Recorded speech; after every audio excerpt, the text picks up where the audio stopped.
नमस्कार, एक बार फिर से वेलकम आपका हमारे online platform learning with aspirants पे। देखिए, पिछली बार कुछ कारणों की वजह से हमें चैनल ने वीडियोस बंद करनी पड़ी थी और हमारी कुछ प्लेलिस्ट अधूरी रह गई थी।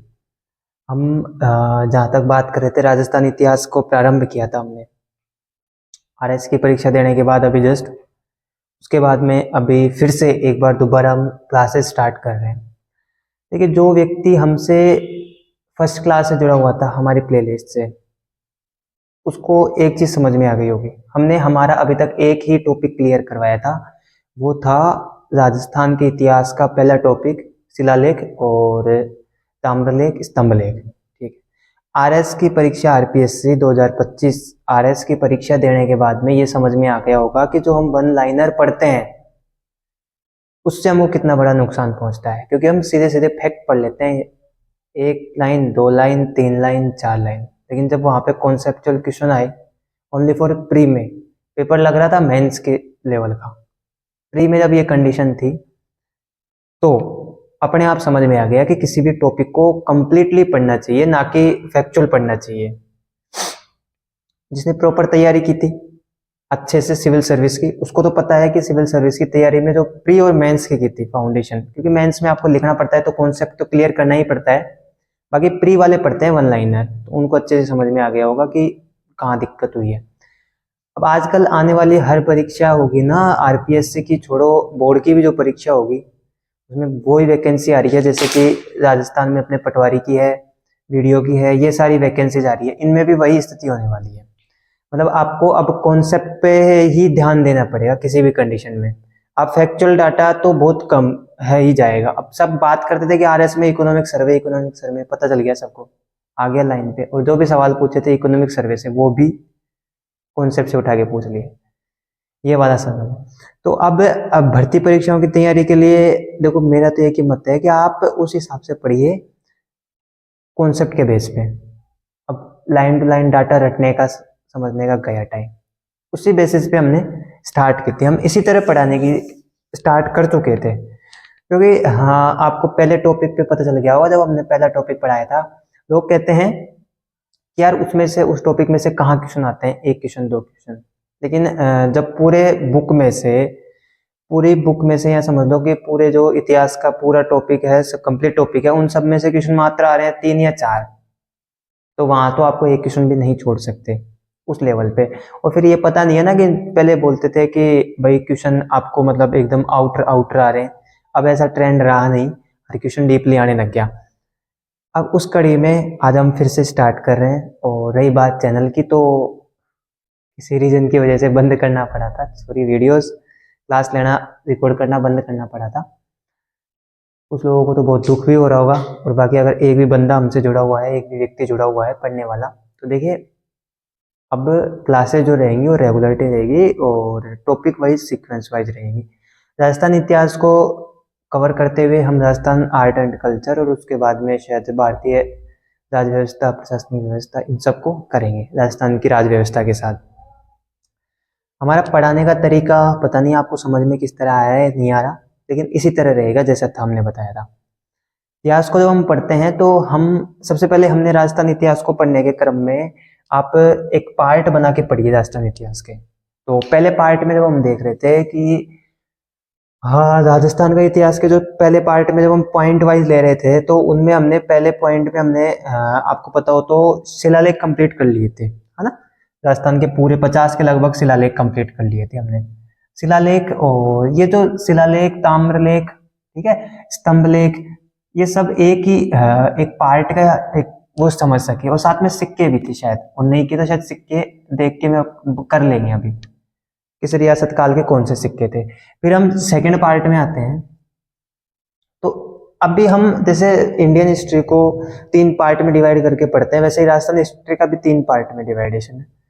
तो अब जो सेकंड, इसी जो फर्स्ट पार्ट का, ठीक है, एंशेंट का, जो एक और जिससे हमें राजस्थान इतिहास का पता चलता है, वो थी हमारी सभ्यताएं। ठीक है। अब सभ्यताओं में 2 चीज ध्यान रखना। सभ्यताओं में पार्ट ए में तो आपको पता है भारत की सिंधु घाटी सभ्यता।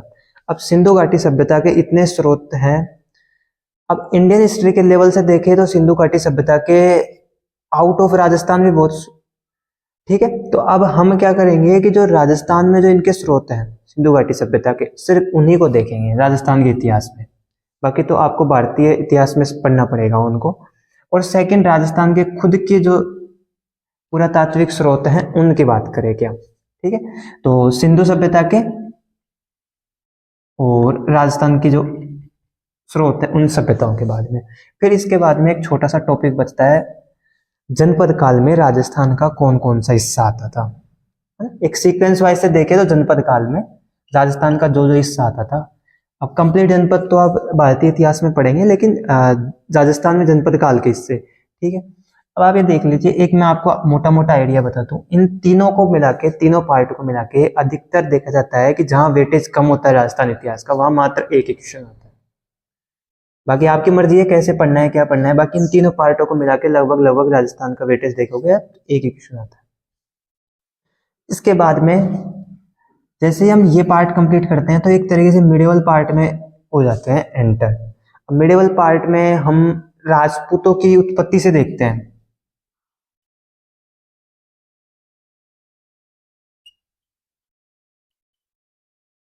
राजपूतों की उत्पत्ति से प्रारंभ करके हम इसमें राजस्थान के जो भी वंश हैं, वंश परंपरा,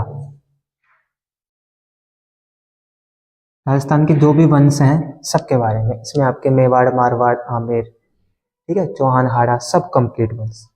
तो ये एक कंप्लीट एक टॉपिक गुजर प्रतिहार भी इसी में आ गया। देखिए अब यहाँ पे दूसरी चीज, यहाँ से आपको क्वेश्चन मिलते हैं। अगर हम वेटेज राजस्थान के इतिहास का हर एग्जाम में 10 से 11 क्वेश्चन का वेटेज देखते हैं राजस्थान के एग्जाम का, तो भी आप ये देख लीजिए कि यहाँ भी आपको खींच के 1 से 2 क्वेश्चन मिलते हैं। वो भी हाँ, इनकी जो प्रशासनिक व्यवस्था है वहां से आप, अब तो फिर भी थोड़ा प्रशासनिक व्यवस्था से ट्रेंड हो गया कि इस पद को क्या कहते थे। और उसके बाद में इनके द्वारा जो निर्माण किए गए हैं थोड़े कल्चर से रिलेटेड, तो दोनों को रिलेटेड करके इनसे 1 या 2 क्वेश्चन इनसे पूछ लेते हैं। यहाँ तक जो टॉपिक आते हैं, ये टॉपिक आपको मतलब पढ़ने में ज़्यादा लंबे और क्वेश्चन का वेटेज आता है कम। लेकिन अब जो परीक्षाएं हैं उनको देखते हुए लगता नहीं है कि अब कुछ भी हो सकता है, इसलिए चांस नहीं लेना। अब उसके बाद में हम थर्ड पार्ट में एंटर करते हैं, जो कि क्वेश्चन की दृष्टि से और नंबर की दृष्टि से थोड़ा ज़्यादा है और सिलेबस देखिए तो थोड़ा कम है। अब देखिए हम यहाँ से शुरू करते हुए, हाँ, जब एंटर करेंगे थर्ड पार्ट में तो 1857 उसके बाद में हम 1857 के बाद में जब आगे बढ़ेंगे तब उसके बाद में जो आपके आंदोलन वगैरह है उनको देखेंगे, ठीक है। एकीकरण बाद में 57 की क्रांति और जब 47 का आजाद था भारत, उसके बीच के जो टॉपिक है उस टाइप से देखेंगे, एकीकरण लास्ट में, ठीक। 57 के बाद में इसमें से लगभग लगभग एक क्वेश्चन आ जाता है, आपके आंदोलन आ जाते हैं। अब आंदोलन में से दोनों तीनों आंदोलन हो गए, प्रजामंडल आंदोलन हो गया, ठीक है। उसके अलावा जो किसान आंदोलन है सबसे इम्पोर्टेंट, यहाँ से लगभग लगभग आपको अच्छे खासे क्वेश्चन मिलते हैं। जनजातीय आंदोलन हो गया, किसान आंदोलन और प्रजामंडल आंदोलन, तो इन सब आंदोलन। उसके बाद में फिर एक आपका राजस्थान का एकीकरण हो गया, ठीक है। इस तरह करते करते, और उसके बाद में एक, जब हम बात करेंगे प्रमुख व्यक्तित्व राजस्थान के, ठीक, प्रमुख व्यक्तित्व राजस्थान के, जन जागरण, ठीक है। और इसके बीच में जब हम देखेंगे ना 57 के एवरेज में, तो हम सहायक संधियां वगैरह राजस्थान के राजाओं से जो भी सहायक संधियां है वो सब 57 से ब्रिटिश काल से रिलेटेड एक साथ क्लियर करेंगे।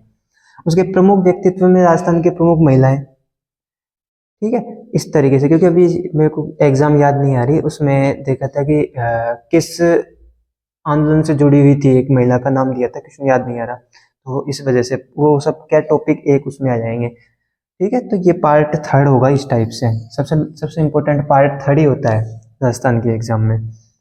तो एक एक सीक्वेंस वाइज हम, आपको पता है शिलालेख तो हम कर ही चुके हैं, ताम्रलेख हो गया, स्तंभलेख सिक्के का देख लेंगे, हुआ नहीं हुआ।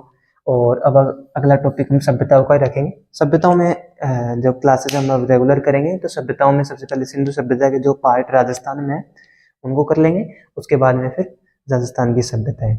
और कंप्लीट तो हम करवाएंगे ही टॉपिक को, उसके बाद आप उसके प्रॉपर नोट्स बनाइए और तैयारी कीजिए। ठीक है, मिलते हैं हमारी क्लासेस में रेगुलरली, तब तक के लिए जय हिंद।